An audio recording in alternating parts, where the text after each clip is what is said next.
एक तरफ वक्फ संशोधन को लेकर मोदी सत्ता ने देश भर के मुसलमानों को नाराज किया, दूसरी तरफ उन्हीं मुसलमानों के सामने झुकने यानी सरेंडर करने का भी ऐलान कर दिया है। जी हां, मोदी सत्ता ने जब से जातीय जनगणना का ऐलान किया है, आप चौतरफा सुन रहे होंगे कि राहुल गांधी के आगे झुक गए मोदी, अखिलेश यादव के आगे, तेजस्वी यादव के आगे झुक गए मोदी, इंडिया गठबंधन के आगे झुक गए मोदी। मगर अब तक ये चर्चा सामने नहीं आई कि जातीय जनगणना का ऐलान करके मुसलमानों के आगे भी झुक गए मोदी। जी हाँ, दिवंगत शायर राहत इंदौरी साहब कह के चले गए कि लगेगी आग तो आएंगे घर कई सद में, ठीक उसी तरह से होगी जनगणना तो आएगी गिनती सभी लोगों की, और जब गिनती आएगी तो गिनती के बाद आरक्षण भी होगा, क्योंकि फाइनल टारगेट तो वही है ना, गिनती करने का। ये अलग बात है कि आजकल सोशल मीडिया पर इस तरह के पोस्टर खूब वायरल हो रहे हैं। खुद भाजपा समर्थक कहने लगे हैं कि सत्ता में भले बीजेपी है लेकिन सरकार तो राहुल गांधी चला रहे हैं, उनकी जो जो डिमांड है सब पूरी हो रही है। राहुल ने कहा 3 कृषि कानून वापस कर लो, ले लिया, इलेक्टोरल बॉन्ड बंद करो, हो गया, लेटरल एंट्री बंद करो, हो गया, कास्ट सेंसस कराओ, ऐलान हो गया। उधर तेजस्वी यादव ने भी प्रधानमंत्री मोदी को पत्र लिखा है, कह रहे हैं कि इस जनगणना के लिए संघर्ष करने वाले लाखों लोग सिर्फ आंकड़ों का नहीं बल्कि सम्मान का, सिर्फ गणना का नहीं बल्कि सशक्तिकरण का इंतजार कर रहे हैं। यानी तेजस्वी यादव की डिमांड है कि निजी क्षेत्र में आरक्षण दो, ठेकों में आरक्षण दो, न्यायपालिका में आरक्षण दो, जातीय जनगणना के आंकड़ों के आधार पर आनुपातिक आरक्षण दो, मंडल आयोग की लंबित सिफारिशों का पूर्ण कार्यान्वयन करो, और बाकायदा लंबा चौड़ा अंग्रेजी वाला लेटर प्रधानमंत्री मोदी को लिख दिया है। मगर इन सब में वो एक चीज भी है जो सीधे सीधे इस बात को प्रमाणित करती है, सवाल करती है कि क्या भक्तों के भगवान अब मुसलमानों के सामने भी सरेंडर करने को तैयार हैं? किस तरह से तैयार हैं? इस वीडियो को आखिर तक देखिए, पूरी कहानियां साफ हो जाएगी। वैसे एक बात और समझने वाली है, मोदी सत्ता ने जब से जाति जनगणना का ऐलान किया है एकदम होड़ लगी है क्रेडिट लेने की। तो हमने सोचा कि क्यों न देश की जनता से ही पूछ लेते हैं एक बार कि किसको क्रेडिट देना चाहती है। हमने इसी चैनल पर एक सर्वे कर दिया, इसमें अब तक 47,000 लोगों ने वोट दिया है। 47,000, 200-400 नहीं। और आप अपनी स्क्रीन पर देख सकते हैं 98% लोग जातीय जनगणना के ऐलान का श्रेय राहुल गांधी को दे रहे हैं, केवल 2% नरेंद्र मोदी को दे रहे हैं। यानी इतना तो तय हो चुका है कि मोदी का ये फैसला राहुल गांधी के आगे सरेंडर ही है, और ये जनता मानती है, हम नहीं मानते।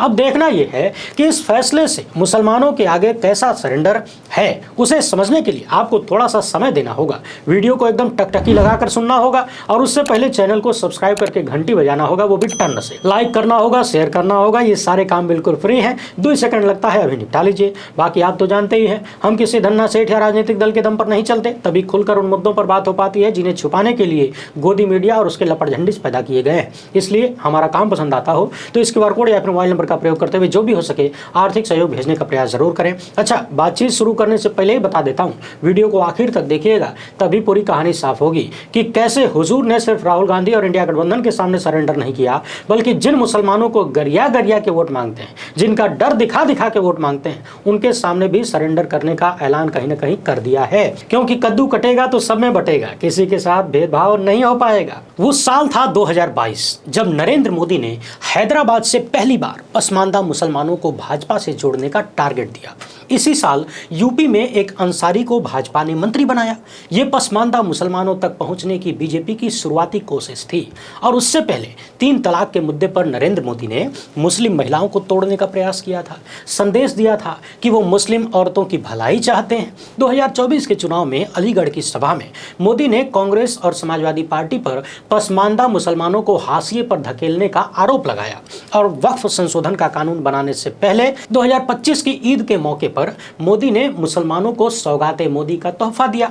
तो ये सब कुछ मुसलमानों का दिल जीतने के लिए था, परसेप्शन बनाने के लिए था, क्योंकि बीजेपी के नेता बहुत पहले ही कह चुके हैं कि उन्हें मुसलमानों का वोट चाहिए ही नहीं, और अपने वोटरों को लुभाने के लिए बीजेपी ने मुसलमानों का डर खूब दिखाया, हिंदुओं को खतरे का डर दिखाया। मगर वक्फ कानून के खिलाफ बंगाल से लेकर बड़ोदरा तक और कश्मीर से लेकर कन्याकुमारी तक मुसलमान एकजुट नजर आ रहा है और यही एकजुटता नरेंद्र मोदी के टारगेट पर है, निशाने पर है। क्योंकि जाति जनगणना का फैसला जिस समय हुआ है उसको लेकर हर कोई हैरान है और कांग्रेस के नेता तो खुलकर अपनी प्रेस कॉन्फ्रेंस में स्वीकार कर रहे हैं कि उन्हें इस बात को समझने में बड़ी दिक्कत आ रही है कि नरेंद्र मोदी ने इस समय जाति जनगणना कराने का ऐलान क्यों कर दिया।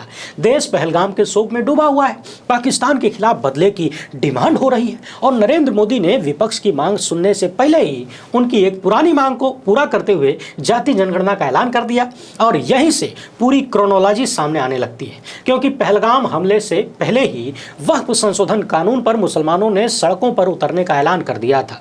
दिल्ली, बंगाल, हैदराबाद और तमाम शहरों में प्रदर्शन शुरू हो गए थे। तो क्या मुसलमानों की एकजुटता को तोड़ने के लिए जाति जनगणना का ऐलान किया गया है?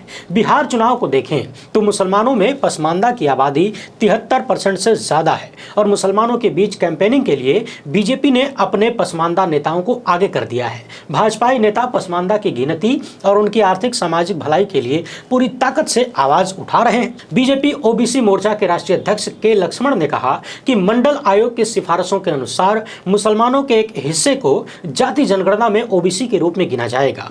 अभी तक मुसलमानों को एक अलग ब्लॉक के रूप में गिना गया था, लेकिन अब जाति के आधार पर गिना जाएगा। ध्यान से सुनिए, एक बार फिर से सुन लीजिए। बीजेपी ओबीसी मोर्चा के राष्ट्रीय अध्यक्ष के लक्ष्मण ने कहा कि मंडल आयोग की सिफारिशों के अनुसार मुसलमानों के एक हिस्से को जाति जनगणना में ओबीसी के रूप में गिना जाएगा।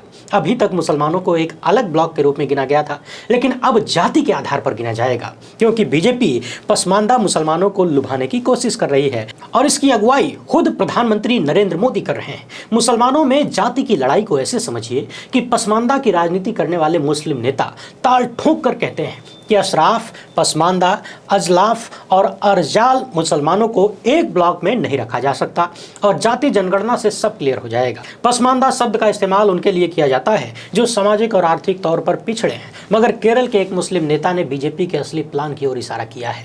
IUML सांसद हारिस बीरन ने कहा है कि पसमानदा मुसलमानों को ओबीसी में शामिल करना मुसलमानों को बांटने की एक और कोशिश होगी, क्योंकि जब सुप्रीम कोर्ट ने खुद कहा है कि मुसलमान समग्र रूप से पिछड़े हैं तो उन्हें उप विभाजित करने का क्या तर्क है। उन्होंने साफ साफ कहा है कि मुसलमानों को जाति के नाम पर बांटने की कोशिश हो रही है। यानी जो भारतीय जनता पार्टी अब तक जातीय जनगणना को लेकर हिंदुओं से कहती थी कि ये हिंदुओं को बांटने की कोशिश है, वो खुद ही मुसलमानों को जाति के नाम पर बांटने की कोशिश कर रही है, ऐसा आरोप लग रहा है। क्या ये बात all India Muslim personal law board के नेता नहीं समझ रहे हैं? क्या असदुद्दीन ओवैसी नहीं समझ रहे हैं? ये सब कुछ मुसलमानों के भीतर के विरोधाभास को बेपर्दा कर देता है, क्योंकि सामाजिक, शैक्षणिक और सरकारी नौकरियों में जिस तरह ब्राह्मण, ठाकुर और कायस्थों का दबदबा है, उसी तरह मुसलमानों में शेख, सैयद और पठानों का वर्चस्व बताया जाता है। जातिगत जनगणना के बाद मुस्लिमों के अंदर सियासी वर्चस्व की जंग छिड़ सकती है। पसमानदा की तरफ से अशराफ मुस्लिमों के खिलाफ आवाज उठ सकती है और उनका असर हर मैदान में देखने को मिलेगा, चाहे बात आरक्षण की हो या सियासत की, क्योंकि जातिगत जनगणना का पहला असर आरक्षण की 50% लिमिट पर पड़ेगा। सुप्रीम कोर्ट ने आरक्षण पर 50% का कैप लगा रखा है और कांग्रेस इस लिमिट को ध्वस्त करने की बात कर रही है, मांग कर रही है। मतलब इस लिमिट का जाना तो तय है। मंडल कमीशन के जरिए ओबीसी को 27% आरक्षण मिला, मगर जाति जनगणना के बाद सरकार के पास प्रमाणिक आंकड़ा होगा। ओबीसी अपनी जनसंख्या के मुताबिक आरक्षण की मांग कर सकता है, क्योंकि दलितों और आदिवासियों को आरक्षण देते हुए उनकी जनसंख्या की बात होती है, लेकिन ओबीसी के साथ ऐसा नहीं होता। और जब एक बार आंकड़ा सामने आ जाएगा तो फिर कोई भी सत्ता ओबीसी को मना नहीं कर पाएगी, उसे छुपा नहीं पाएगी। और इसीलिए तेलंगाना में रेवंत रेड्डी ने ओबीसी आरक्षण को तुरंत बढ़ा दिया। और जब पूरे देश में ओबीसी का आरक्षण बढ़ेगा तो मुसलमानों में सैयद, शेख और पठान जैसी सवर्ण मुस्लिम जातियों की टेंशन बढ़ेगी, क्योंकि मंडल कमीशन के विरोध में सिर्फ हिंदुओं का अपर कास्ट ही नहीं है, मुसलमानों के शेख, पठान, सैयद भी खड़े हैं। सच्चर कमेटी ने अपनी रिपोर्ट में कहा था कि ओबीसी और SC/ST मुसलमानों की संख्या 40% है, लेकिन पसमानदा नेता कहते हैं कि भारत की कुल मुस्लिम आबादी का 85% पसमानदा है। ये दावा 1871 की जनगणना के आंकड़ों से मेल भी खाता है, जिसमें कहा गया था कि भारत में केवल 19% मुसलमान उच्च जाति के यानी अशराफ हैं, जबकि 81% पसमानदा थे। और अशराफ मुसलमान ही मुसलमानों की आर्थिकी और राजनीति को कंट्रोल करते हैं। मतलब मुस्लिम लीडरशिप पूरी तरह सवर्ण मुसलमानों के हाथ में है। और नरेंद्र मोदी अब इन नेताओं के खिलाफ पसमानदा की फौज खड़ी कर देना चाहते हैं, जो वक्फ जैसे मुसलमानों से जुड़े तमाम मुद्दों पर सत्ता के साथ खड़े हो सकें। और यहीं से एक दिलचस्प सवाल पैदा होता है कि मोदी क्या मुसलमानों को भी आरक्षण देंगे, क्योंकि भाजपा धर्म के आधार पर आरक्षण का विरोध करती रही है और देश के कई राज्यों में मुसलमानों को आरक्षण मिलता है। कर्नाटक की सरकार ने, कांग्रेस सरकार ने जब अल्पसंख्यकों के लिए 4% आरक्षण का ऐलान किया तो भाजपा ने खुले तौर पर विरोध किया और ऐसा जताया मानो ये आरक्षण सिर्फ मुसलमानों को ही दिया जा रहा हो। सवाल ये है कि जब जाति जनगणना होगी तो दलित, पिछड़े और आदिवासी आरक्षण को बढ़ाने की मांग करेंगे, तो क्या नरेंद्र मोदी मुसलमानों को भी आरक्षण का लाभ देंगे? और नहीं देंगे तो कैसे नहीं देंगे, क्योंकि बटेगी मिठाई तो सबको मिलेगी। यह सवाल इसलिए क्योंकि मंडल कमीशन की रिपोर्ट के बाद ही मुसलमानों के एक बड़े हिस्से को ओबीसी के तौर पर देश के तमाम राज्यों में आरक्षण का लाभ मिलता रहा है और जब जाति जनगणना होगी, आरक्षण बढ़ाने पर फैसला होगा तो ओबीसी के दायरे में मुसलमान भी आएंगे, ओबीसी के आरक्षण में इन्हें जगह मिलेगी। तेलंगाना में हुई जाति जनगणना में पसमानदा मुसलमानों की संख्या 81% निकली। बिहार की जाति जनगणना में पसमानदाओं की संख्या 73% थी और बीजेपी सवाल उठाती है कि मुसलमान कभी हैदराबाद के शासक थे तो शासक ओबीसी कैसे हो सकते हैं।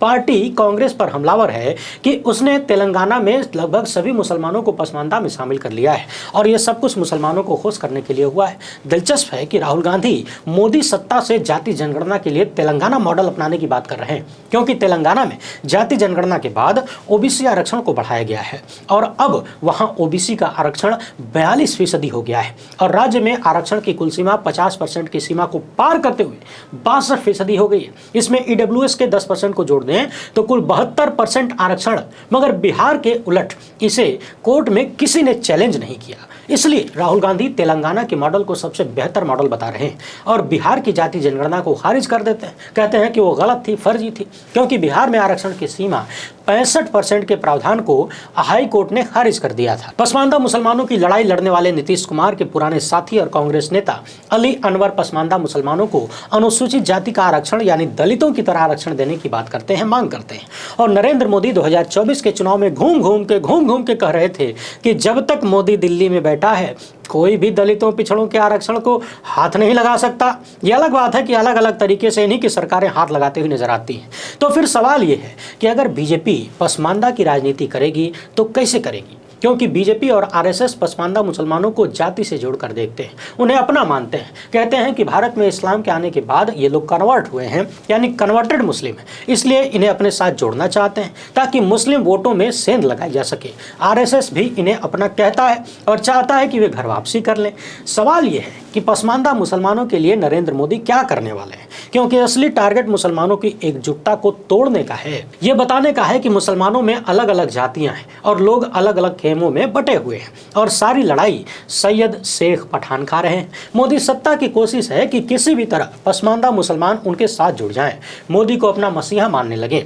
सवाल यह है कि क्या बीजेपी अपने प्लान में कामयाब हो पाएगी? क्या वो पसमानदा मुसलमानों को बता पाएगी कि वो जो नफरत की राजनीति चल रही है, जिसमें ज्यादातर गरीब मुसलमान ही लिंचिंग के शिकार होते हैं, भेदभाव के शिकार होते हैं, क्या उसका जवाब बीजेपी पसमानदा मुसलमानों को दे पाएगी? क्योंकि तमाम तिकड़मों के बावजूद ये नहीं हुआ है, मगर जाति जनगणना के जरिए बीजेपी मुसलमानों में जाति और धर्म की ताकत को आंकना चाहती है। मुस्लिम जातियों में बटे हैं लेकिन धार्मिक तौर पर एकजुट हैं, ठीक हिंदुओं के उल्टा, जो कि जातियों में बटे हैं और जातियों के नाम पर एकजुट हैं। आरएसएस की कोशिश हिंदुओं को धार्मिक तौर पर एकजुट करने की है, जो होता हुआ दिख नहीं रहा।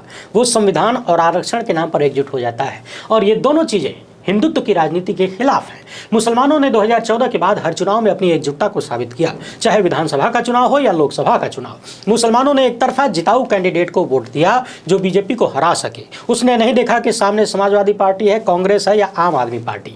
संविधान, आरक्षण और इस देश का भाईचारा बढ़ाने के लिए इन्होंने वोट दिया। तो क्या मुसलमान जाति के आधार पर बंट जाएंगे? क्योंकि उनके यहाँ जाति है, ये एक सच्चाई है, लेकिन यह भी है कि वे धर्म से बंधे हैं और यही धर्म, यही इस्लाम धर्म और इसके लोग पिछले 11 साल से मोदी सत्ता के टारगेट पर हैं, बीजेपी आरएसएस के टारगेट पर है। देखना है कि पसमानदा मुसलमानों को उनकी संख्या बताकर मोदी क्या हासिल कर पाते हैं और क्या एक बार फिर से नरेंद्र मोदी झुकने का रिकॉर्ड बनाएंगे। उधर जातिगत जनगणना का ऐलान होने के बाद कांग्रेस एक्टिव है, वो लगातार मोदी सत्ता से सवाल कर रही है और मकसद एक है मुद्दे को मोदी के हवाले नहीं करना है और पार्टी अपनी रणनीति को धार देने में जुट गई है। कांग्रेस ने बीजेपी के खिलाफ नया मुद्दा तलाश लिया है। इसी में कांग्रेस आरक्षण की 50% लिमिट को खत्म करने के लिए आंदोलन चलाने की प्लानिंग कर रही है, क्योंकि सत्ता में कोई भी सरकार हो, आरक्षण की लिमिट का मामला सुप्रीम कोर्ट में जाएगा। और राहुल गांधी ने क्लियर कर दिया है कि पार्टी आरक्षण की 50% लिमिट को हटाने के लिए दबाव बनाएगी। मतलब कांग्रेस इस मुद्दे को छोड़ने वाले नहीं है और अपने सामाजिक न्याय के एजेंडे को केंद्र में रखना चाहती है। पार्टी की तैयारी जाति जनगणना को केवल आरक्षण तक सीमित रखने की भी नहीं है, बल्कि इसका इस्तेमाल देश के संस्थानों में भागीदारी देने के लिए भी करने का है। और हो सकता है कि कांग्रेस निजी संस्थानों में भी आरक्षण की लड़ाई का ऐलान कर दे और यह सब कुछ ओबीसी वोटों को लुभाने का खेल है। कांग्रेस को डर है कि मोदी जाति जनगणना के मुद्दे को अपना न बना ले, इसलिए पार्टी सियासत को गर्म रखना चाहती है। मोदी सत्ता के जाति जनगणना कराने के फैसले की घोषणा को विपक्षी दलों ने राजनीतिक हथियार के रूप में इस्तेमाल करने का आरोप लगाया है। सवाल यह है कि जाति जनगणना पर कांग्रेस ने जो राजनीतिक गेंद उछाली थी, क्या उस पर बीजेपी कब्जा जमा लेगी या फिर कांग्रेस अपनी सियासत को धार दे पाएगी? क्योंकि पूरे 11 साल बाद मोदी सत्ता के दौर में कांग्रेस को एक ऐसा मुद्दा मिला था जिसकी मास अपील देश के कोने कोने में है, जिसके दम पर कांग्रेस 99 सीटों तक पहुंची। और इसी मुद्दे ने राहुल गांधी को देश की 90% आबादी का नेता बना दिया, क्योंकि 1951 में जाति जनगणना पर रोक लगाने और मंडल आयोग की सिफारिशों को लागू करने में देरी ने कांग्रेस की इमेज ओबीसी विरोधी की बना दी थी। लेकिन राहुल गांधी की अगुवाई में पार्टी ने इसे बदलना शुरू किया। संविधान सम्मेलन के जरिए राहुल गांधी ने जाति जनगणना की राजनीति को नए मुकाम पर पहुंचा दिया और खुद उनकी छवि एक सामाजिक न्याय के नेता के तौर पर बन चुकी है। इसलिए मोदी सत्ता के इस फैसले के बाद कांग्रेसियों ने राहुल गांधी की तस्वीरों को दूध से नहलाना शुरू कर दिया और पार्टी लगातार बैठकों के जरिए जाति जनगणना पर मोदी सत्ता से सवाल कर रही है, फंड की बात कर रही है और डेडलाइन मांगी जा रही है। पार्टी चाहती है कि राहुल गांधी इस मुद्दे को लगातार उठाते रहें और बीजेपी पर दबाव बनाते रहें, ताकि उनके लिए सामाजिक न्याय के एजेंडे को जिंदा रखने और क्रेडिट लेने में आसानी होगी। सड़क से लेकर संसद तक राहुल गांधी अपने हर भाषण में 90% आबादी के लिए न्याय की बात करते हैं और 2024 के चुनाव नतीजों के बाद संसद में ही कह दिया था कि मेरा जितना भी अपमान करना है कर लो, जो कहना है कह लो, मगर इसी सदन में जाति जनगणना को पास करवा के दिखाएंगे। याद रखिए कि जाति जनगणना का असर सिर्फ यूपी बिहार की सियासत पर नहीं पड़ेगा, जाति जनगणना का असर गुजरात की सियासत पर भी होगा और पटेलों के दम पर राजनीति करने वाली बीजेपी को हिसाब देना पड़ेगा। गुजरात में ओबीसी और दलितों की हालत बहुत ही खराब है और ये बात गोदी मीडिया छुपा ले जाता है। कांग्रेस जानती है कि पूरा माहौल उसी का बनाया हुआ है, इसलिए बीजेपी को क्रेडिट नहीं लेने दे सकते जाति जनगणना के मामले पर। मगर बीजेपी कह रही है कि कांग्रेस ने 77 सालों तक जाति जनगणना नहीं कराई। लेकिन राहुल गांधी बिहार में कबूल भी कर चुके हैं कि कांग्रेस से गलतियां हुई हैं, यानी गलती को कबूल करके अब उसे न दोहराने की बात हो रही है। हकीकत यह है कि राहुल गांधी ने जातीय जनगणना से आगे की बात शुरू कर दी है। जब वे कहते हैं कि इस देश के कॉर्पोरेट में एक भी दलित और आदिवासी नहीं है, तो उनका इशारा सीधे तौर पर प्राइवेट सेक्टर में आरक्षण देने का होता है। जब वे कहते हैं कि यूनिवर्सिटीज में वाइस चांसलर आरएसएस के बनाए हुए हैं, उनके चाटुकार हैं, तो एजेंडा निजी शिक्षण संस्थानों में आरक्षण लागू करने का होता है। जाति जनगणना कराने का ऐलान हो चुका है, इसे होना ही है और जब भी होगी उसके आंकड़े देश की सियासत को बदलने वाले होंगे। जातिगत जनगणना इस देश की सियासत को पूरी तरह बदल देगी। मंडल कमीशन लागू होने के बाद देश में ओबीसी जातियों की कई पार्टियों ने जन्म लिया। समाजवादी पार्टी से लेकर राष्ट्रीय जनता दल तक, जेडीयू से लेकर अपना दल तक और बसपा जैसी पार्टियां मंडल की राजनीति की पैदाइश हैं और जातिगत जनगणना के बाद हिंदुस्तान की सियासत का बदलना भी तय है। संसद और विधानसभाओं की तस्वीर भी बदलेगी। जनगणना में जिन जातियों की संख्या अधिक होगी वो लामबंद होंगी और चुनाव में उनकी जातियों के उम्मीदवारों की संख्या बढ़ेगी। पार्टियों की वे पहले पसंद होंगे, जाहिर है कि उनका प्रतिनिधित्व बढ़ेगा। बिहार से लेकर तेलंगाना तक जिस भी राज्य में जाति जनगणना हुई है उसमें ओबीसी की संख्या 50% से ज्यादा है और अपर कास्ट की संख्या बहुत ही कम है। मगर देश के संसाधनों पर सबसे ज्यादा कब्जा उन्हीं का है जिनकी जनसंख्या बहुत कम है। आरजेडी नेता प्रियंका भारती ने लिखा कि बिहार में 3.6% ब्राह्मणों के पास 16% जमीन है, 3.4% राजपूतों के पास 19% जमीन है और 2.8% भूमिहारों के पास 39% जमीन है। 0.6% कायस्थों के पास 4% जमीन है। मतलब इन सब के पास आबादी से कई गुना ज्यादा जमीनें हैं और शास्त्रों में इसे ही ओवर रिप्रेजेंटेशन कहा गया है, क्योंकि बिहार में 14% यादवों के पास खाली 7% जमीन है, 5.2% पासवान के पास केवल 1% जमीन है। 3.9% मुसहर जाति के पास 0.2% जमीन है। इसे कहते हैं अंडर रिप्रेजेंटेशन और इसी दूरी को पाटने के लिए कास्ट सेंसस करवाना है। सवाल यह है कि देश के संसाधनों पर जिनका कब्जा है, क्या वो सब कुछ बर्दाश्त कर लेंगे? अपना कब्जा आसानी से छोड़ने को तैयार हो जाएंगे? अगर नहीं तो फिर क्या होगा? इस सवाल का जवाब आने वाला वक्त ही देगा। फिलहाल वीडियो पसंद आई हो तो ज़्यादा से ज़्यादा लोगों तक पहुँचाएं। पहली बार है तो चैनल को सब्सक्राइब कर लीजिए। हमसे जुड़ने के लिए बहुत बहुत धन्यवाद। जय हिंद।